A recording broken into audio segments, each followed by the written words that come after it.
Good evening, everyone, or morning, or whatever it is, wherever you're at.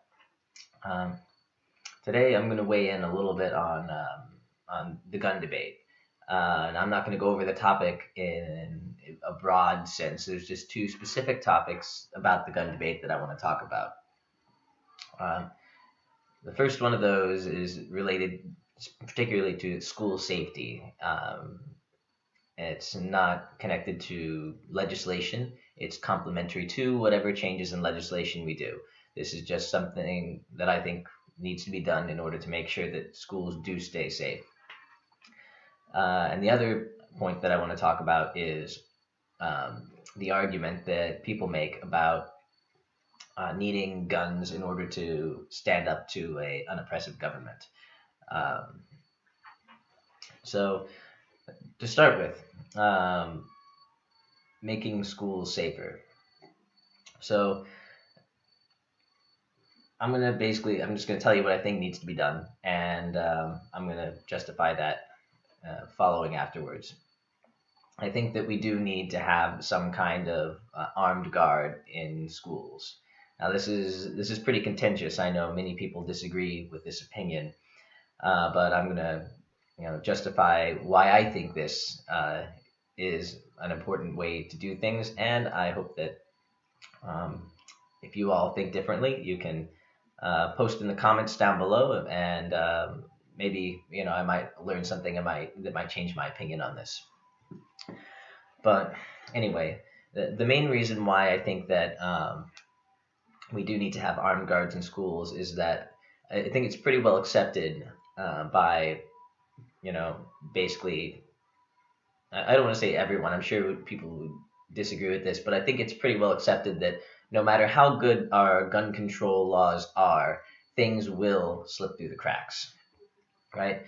No matter what legislation we do, right? Even a full out ban on guns, right? Some people are still going to be able to get them. And in that situation, if we have a full ban on guns and everyone doesn't have them except for that one guy who really wanted to get one really bad for who knows why. If you really want something that bad, chances are you might be a little bit crazy yourself, right? You're gonna be able to go on a spree. No one's gonna be able to stop you.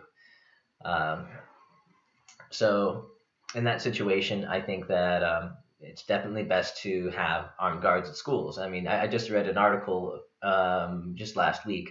This is something that happened a year ago, but in a Pennsylvania school, right?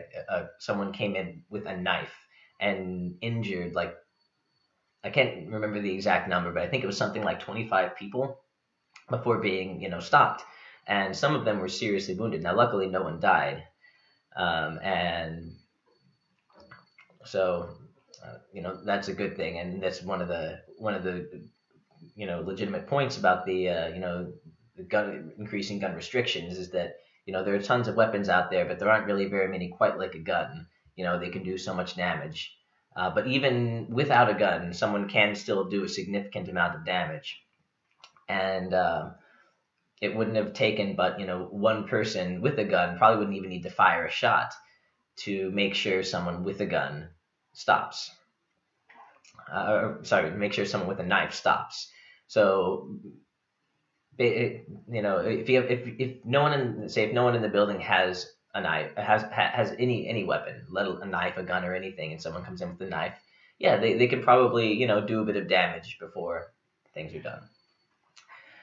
Um, Now, I do recognize that having weapons in the school leads to the potential for accidents, and in a few different respects. Like, for example, what if your armed guard, what if his gun accidentally goes off and hits somebody? And to that, I would respond, well, I think to know for sure whether this is actually a good idea, you need to do some statistical analysis. But if you think about it, right, the chances that someone could accidentally kill someone with a gun are much lower than the chances that someone could intentionally kill you with a gun.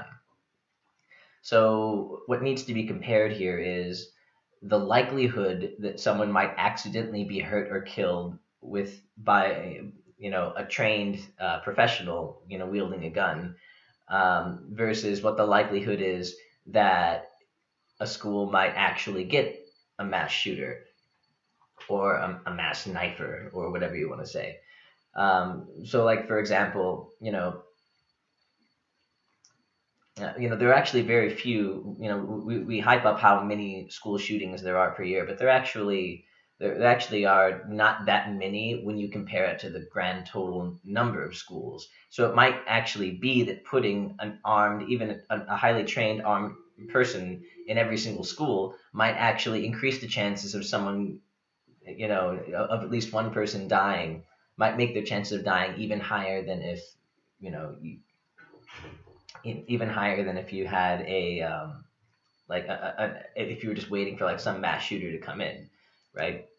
That's a legitimate concern, and I think before this kind of legislation could be, or legislation, if this kind of like policy were to be put in, there would have to be a statistical analysis along this line to make sure that the very presence of these people there, you know, doesn't increase the chance of someone getting hurt or killed. Basically, if the chances of someone getting accidentally killed or hurt by the security personnel is higher than the chances of someone getting hurt or killed by, a crazy guy with a gun, then this would be a bad idea, and I fully accept that. And there's information about that I just don't quite have yet. So, that being said, I might come off as kind of a pro-gun guy here now that I'm saying, that we should have, armed people in schools. But I'm not actually that pro-gun. In fact, although I do, in theory, subscribe to libertarian principles most of the time. Let people do as they will or whatever. And the libertarian principle here would be that people should be able to own guns. The government shouldn't be regulating. Libertarian, not to paint with too much of a broad brush, but libertarians more or less say, do what you will, as long as you're not hurting somebody. And the fact that you have a gun isn't hurting somebody; it's how you use it. And I agree with that in principle. I think that if you're not hurting anybody, you should be able to use the gun and to have one, whatever kind of gun. So on that principle, I'm pro-gun. However, there's this argument that's always bouncing around about how we need to have our guns to be a check on an oppressive government. And I also agree with this in principle, that a government can be more oppressive if the population is disarmed. For example, if every Jew during the Holocaust had an AK-47, it might have not been so easy to round everybody up. However, you have, of course, in the Nazi situation, what could happen if you have a more or less disarmed population.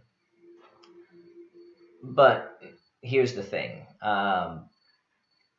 When the population is armed well enough to go against an oppressive government, what that means is civil war, right? And civil wars are never pretty. And in fact, most of the time, civil wars are worse than the oppressive regime. If we take Syria, for example, I don't have the exact statistics, right? But the regime in Syria was oppressive. There's no question about that.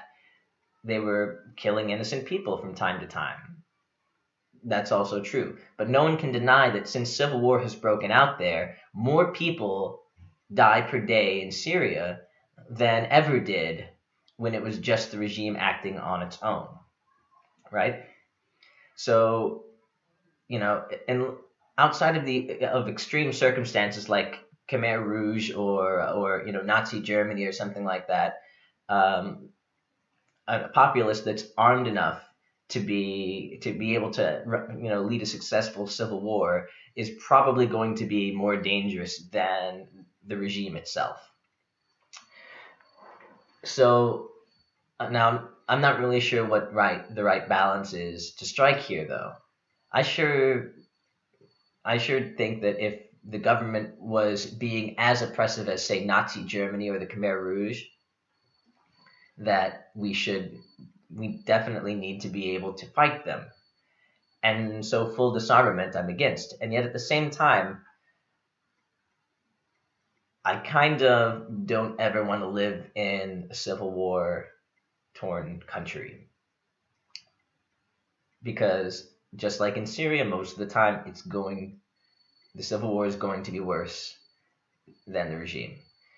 And frankly, here in the US, when I hear people talk about wanting to, protect themselves from this oppressive regime, most of the time, I mean, there's not much going on in the U.S. right now that's worthy of a civil war, if anything, really.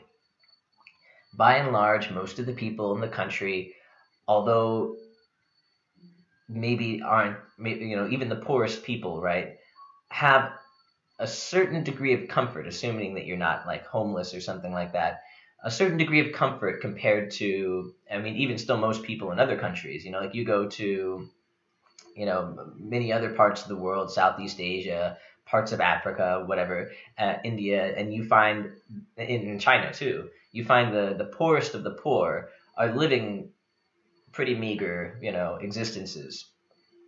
In America, the poorest of the poor, thanks to our social safety net, they aren't living the high life by any means, but they're doing pretty good compared to the lowest stratum of societies in other countries.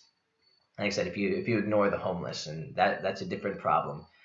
But as far as like general oppression goes, um, there's some of it going on. There's like we've been seeing a lot of issues with the police department and things like that, and but I guess by and large, I guess what we have is like there's a bit of economic oppression here, but the kind of oppression that people generally wage a civil war for, it's not happening. There's a little bit of it there, like in the black community, the way the police treat the black community and whatnot. There's like I mean, let's face it. Today, it's not even as bad as it was, not close to as bad as it was, in the area of the civil rights movement. Um, and we didn't, and that was looked like, at least from what I've heard, things were looking like like civil war could have happened out of that if things hadn't started calming down and people started listening to the grievances and trying to make a legitimate effort to change things. um, I don't think we're there yet now either in the US. So anyway, that's my 2 cents on that. So enjoy yourselves, everyone. Thank you for listening to my thoughts, and feel free to drop a comment down below and let me know what you think, and if there's anything I can do to, or anything that I haven't considered, or any factors or anything, and let me know.